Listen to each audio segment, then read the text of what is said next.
नागपूर महानगरपालिकेचे आयुक्त doctor Abhijit Chaudhari sir आहे. सर, अत्यंत स्तुत्य असा हा उपक्रम आहे, पण मतदारांना जर काही ही ॲप वापरायची असेल तर ते कशा प्रकारे वापरेल आणि त्याचे फीचर्स कोणकोणते आहे? नमस्कार. सर्वप्रथम मी आपल्याला सांगू इच्छितो की राज्य निवडणूक आयोगाकडनं सुद्धा आपल्याला एक मताधिकार ॲप जे आहे ते डेव्हलप करून दिलेलं आहे. त्याच्यामध्ये प्रत्येक मतदार आपल्या एपिक नंबर वाईज किंवा आपलं नाव टाकून जे आहे आपलं मतदान केंद्र कुठे आहे याची माहिती घेऊ शकतो.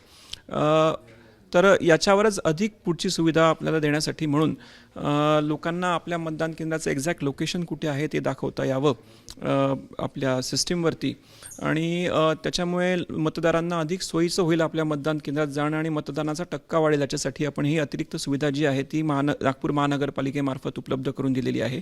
त्याच्यामध्ये नागपूरच्या वेबसाईटवर आपण हे जे आपलं एक सोय आहे त्याच्यात म्हणजे आपण त्याला मतदानाचं जे वोटर पाथ जो आहे तो एक सुविधा दिलेली आहे. तिथे आपण प्रत्येक मतदार जो आहे तो आपलं नाव जे आहे ते मराठी आणि इंग्लिशमध्ये टाकून आपलं पुढचे डिटेल्स जे आहे ते शोधू शकतो.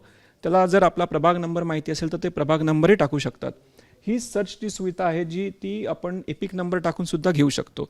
याच्यानंतर हे आपले डिटेल्स जे आहेत ते आपल्याला उपलब्ध होतात आणि तिथे जर आपण क्लिक केलं तर आपलं मतदान केंद्र कुठे आहे आणि त्याचं लोकेशन कुठे आहे ते आपल्याला मिळतं. आता तुमचं तिथे नाव टाकलं होतं तर तिथे काय ॲड्रेस आला तो एक महत्त्वाचा. हां, हे मतदान केंद्र जे आहे त्याचा ॲड्रेस आपल्याला इथे प्राप्त झाला आणि त्याचबरोबरीने जसं आता आपण गुगल लोकेशन्स वगैरे घेऊन तिथे आपल्या मतदान केंद्रामध्ये जातो तर ती सुविधा जी आहे ती सुद्धा उपलब्ध झालेली आहे की गेट डायरेक्शन्सची फॅसिलिटी आहे.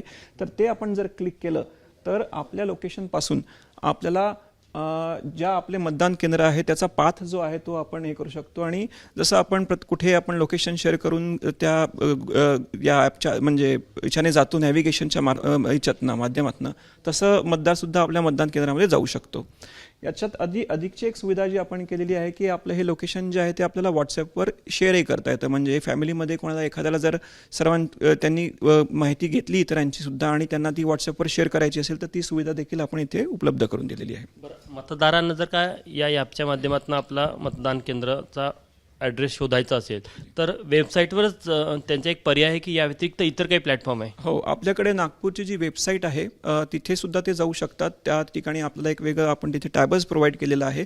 त्याचबरोबरीने नागपूरने आपला स्मार्ट NMC मित्र जे आहे ती एक आपली सुविधा आपण सुरू केली होती या चॅटबोटची. तर ती सुद्धा तिथे आपण एक त्याचा तिथे पण टॅब देतो आणि सर्चमध्ये सुद्धा ते आपलं करू शकतात.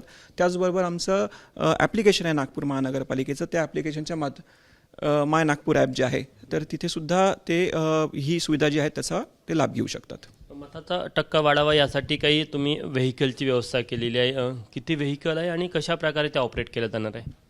नाही, जी स्वीप कार्यक्रमाच्या अंतर्गत आहे त्याच्यामध्ये आपण विविध जे आहेत प्रचार प्रसिद्धीचा कार्यक्रम तर घेतोच आहोत. त्याच्यामध्ये मतदार अधिकार रथ असेल किंवा विविध जनजागृतीचे कार्यक्रम असतील तर ते आपण करतोच आहोत.